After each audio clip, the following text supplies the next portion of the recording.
and IIT Kanpur to establish the Super Hub in Artificial Intelligence and Intelligence Systems.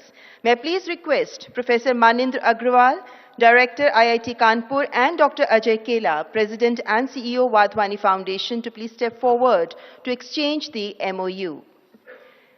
Artificial intelligence और intelligent systems को समर्पित एक महत्वाकांक्षी योजना जिसमें 500 करोड़ की लागत से एक अत्याधुनिक स्कूल स्थापित करने का प्रस्ताव है, जो artificial intelligence, cyber security, robotics और एआई पॉलिसी के क्षेत्र में उन्नत अनुसंधान केंद्रों और 50 एक्सटर्नल हब्स के साथ भारत को वैश्विक स्तर पर एआई के क्षेत्र में अग्रिम पंक्ति में स्थापित करेगा.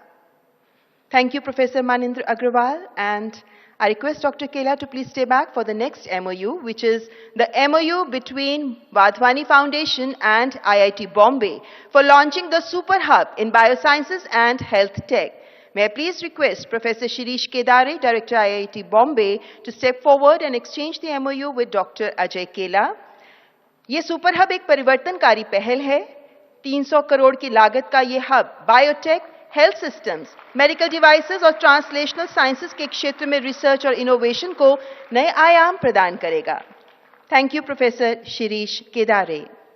और तीसरा एमओयू वाधवानी फाउंडेशन और अनुसंधान नेशनल रिसर्च फाउंडेशन ANRF के बीच होने जा रहा है. मैं please request doctor Shiv Kumar Kalyanaraman, CEO of ANRF, to kindly join us to exchange the MOU with Dr. Ajay Kela. This is the MOU for jointly funding the high-impact translational research, AI, quantum technologies, biosciences, health tech, smart mobility जैसे क्षेत्रों पर इसमें focus रहेगा.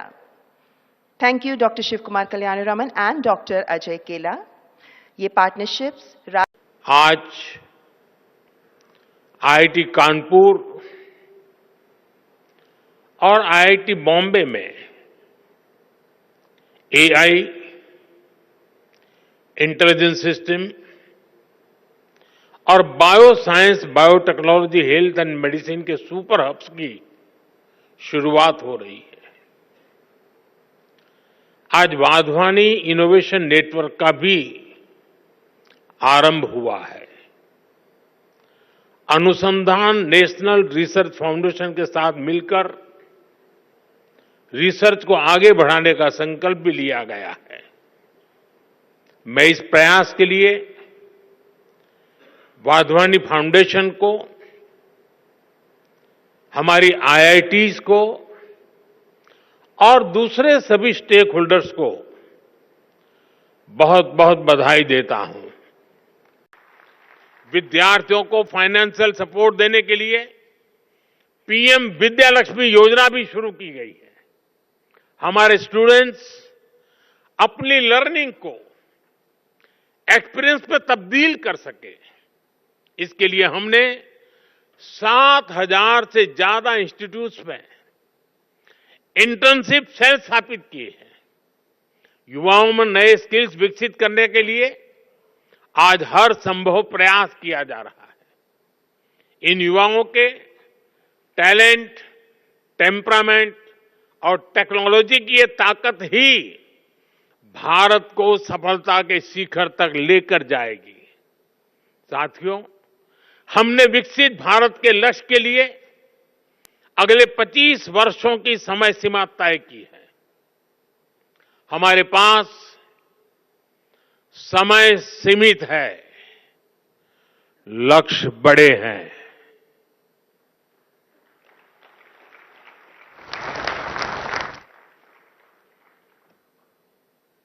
ये मैं वर्तमान स्थिति के लिए नहीं कह रहा हूं.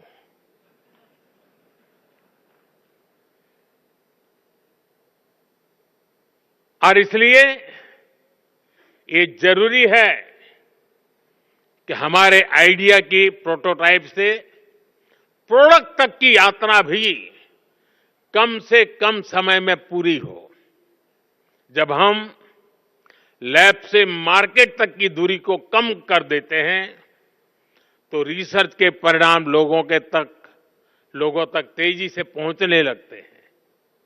इससे रिसर्च को भी मोटिवेशन मिलता है, उनके काम, उनकी मेहनत का इंसेंटिव उन तक पहुंचता है.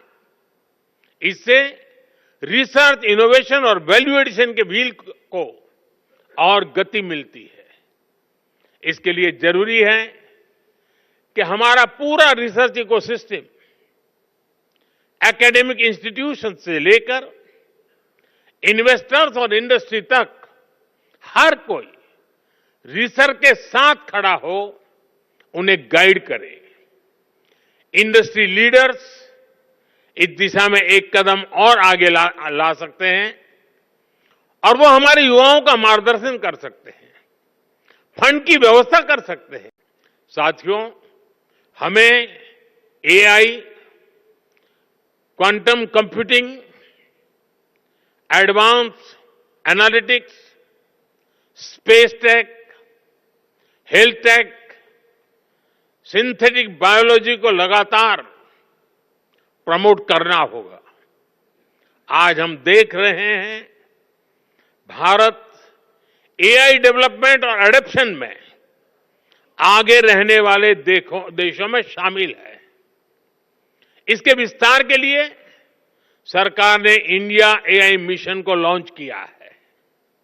इससे world class infrastructure, high quality data sets और रिसर्च फैसिलिटी तैयार किए जाएंगे। भारत में एआई सेंटर्स ही एक्सेलेंस की संख्या भी बढ़ाई जा रही है। देश के जाने माने संस्थानों, उद्योगों और स्टार्टअप्स के द्वारा इन सेंटर्स ऑफ एक्सेलेंस को गति मिल रही है। हम मेक एआई इन इंडिया, इसके विजन पर काम कर रहे हैं और हमारा उद्देश्य है make AI work for India. इस बार के बजट में हमने आईआईटी में सीटों की संख्या और कैपेसिटी बढ़ाने का निर्णय लिया।